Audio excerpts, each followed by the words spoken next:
I think George's Room by Alun Owen is a play that's character-driven rather than plot-driven. Not a lot happens, but you do follow these two people through their initial experience with each other. And I think that attracted me, especially with a short play, because with a full-length play you can develop a plot and have lots of intricacies. It's not so easy to do that with a short play, and I think short plays are often better when they're character-driven rather than plot-driven. That's why I chose George's Room as opposed to some other play. A woman who is a widow, quite a young widow, around 30, has decided to rent out a spare room in her house. And a man comes, he's found out about this, and he knocks on the door, and he comes and he's invited into the house, and he then discovers that the relationship that she had with her now dead husband was rather a strange one, and that as a result of it, she doesn't socialize very easily, she doesn't go out and meet people, and the man decides that really he ought to try and do something about that and bring some life back into her life. It's an interesting historical fact that I didn't know until I started auditioning for George's Room, and that is that it was originally written for television. I didn't know that, but the man who directed the original television production, a man called Alan Clark, used to be a director right here at the Questors Theatre and directed a number of plays in the 60s before he went on to become a professional director. Red Peppers is a fantastic play. It takes us back to the days of variety in the 1930s. Back then, the country's top entertainers moved around the country, going from one town to another, one theatre to another, performing their routines to sell out houses. They were the pop stars of the day. They were household names. They earned big money. Noel Coward's play really provides us with a snapshot of what life was like for these variety performers back in the 1930s, both on stage and off stage. In our story, George and Lily Pepper are a husband and wife team. On stage, they sing, they dance, and they tell really bad jokes. They're not a very good act. And in fact, you wonder why they're still doing this after so many years. And then you realize that they do it because it's all they have. Variety is their life. And you know exactly where they're going to be a week from now, a year from now. They're going to be in another northern mill town performing the same routines, having the same arguments, and still complaining about their place on the bill.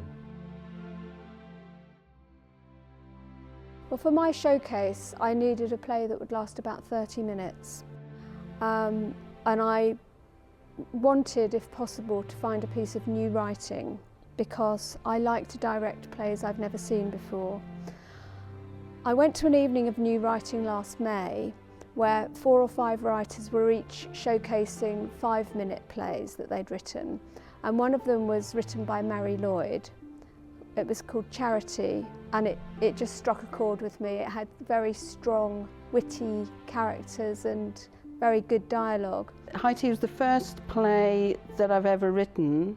Though it was the first play, I've written more since, but this was the first piece, and it was homework I had to do for the Open University, which was some time back when the Open University did these wonderful courses. So I found Mari on Facebook, and I wrote to her and asked if she'd written anything that lasted 30 minutes rather than 5. And it was a homework I had to do, and it was 7 pages long, and I always wanted to extend it, so I extended it to 30 minutes. I don't think it'll go longer than that. And then it was just sitting on my computer, and then several plays later, the director, Kathy Swift, asked if I had anything. And she sent me the script for High Tea.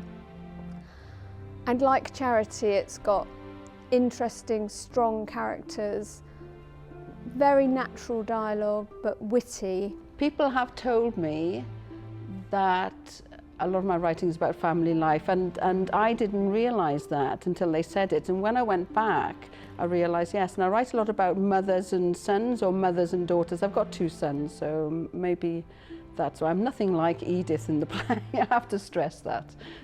It's a serious story. It's about a middle-aged man who has been diagnosed with a life-limiting neurological condition. One of the main characters, Tony, has a progressive neurological disorder, but he's very early on.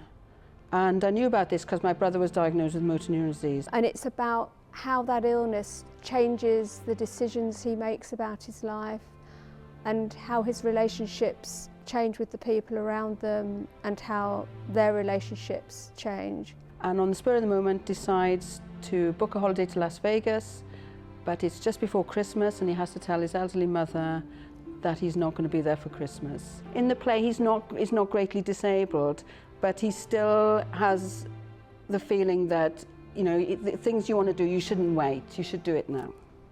I believe the play is really about seizing the moment and acceptance. I think the danger is with this particular play is that it can be played for superficial humour, but it's a much deeper play than that. There is humour in it, and it would be wrong to completely lose it, but the woman has been alone for a year and she's rather melancholic. The man, on the other hand, is a very positive, outgoing man, the exact opposite. Really, the play is concerned with these 2 contrasting characters who become closer as the play goes on. So, yes, I think it would be too superficial if you just played it for laughs throughout. So that was the delicate balance that we had to try to achieve. Well, it's certainly been a challenge for the cast because of the need to perform these 1930s style routines, the song and dance and the comedy patter, which was the essence of the act performed by George and Lily Pepper. Now, in the story, they're really a second-rate act, but in order to perform this convincingly on the Questors stage, they have to be pretty good, and it's taken an awful lot of rehearsal to get these routines right, working with a pianist live in the studio and also, obviously, with a choreographer. The rehearsals are going really well.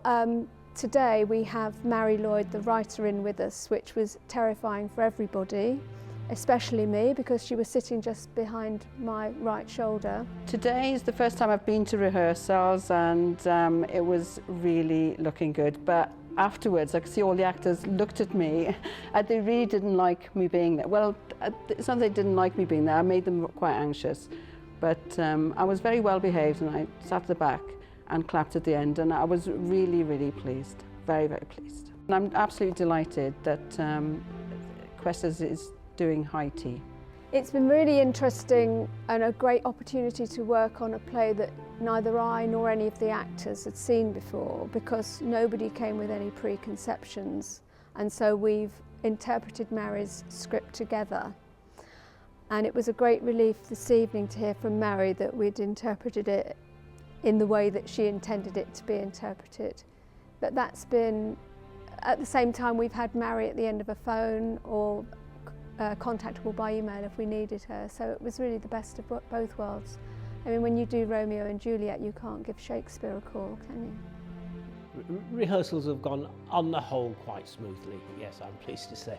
No tantrums.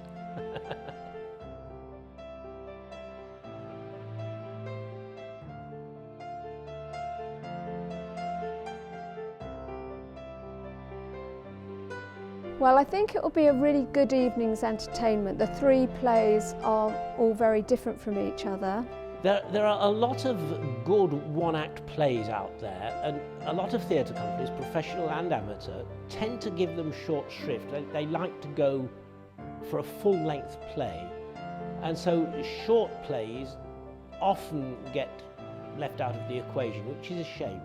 And so this is an opportunity to see something which is probably something you may never have seen before, or at least not very often, and that is a set of completely unrelated but nevertheless very good one-act plays.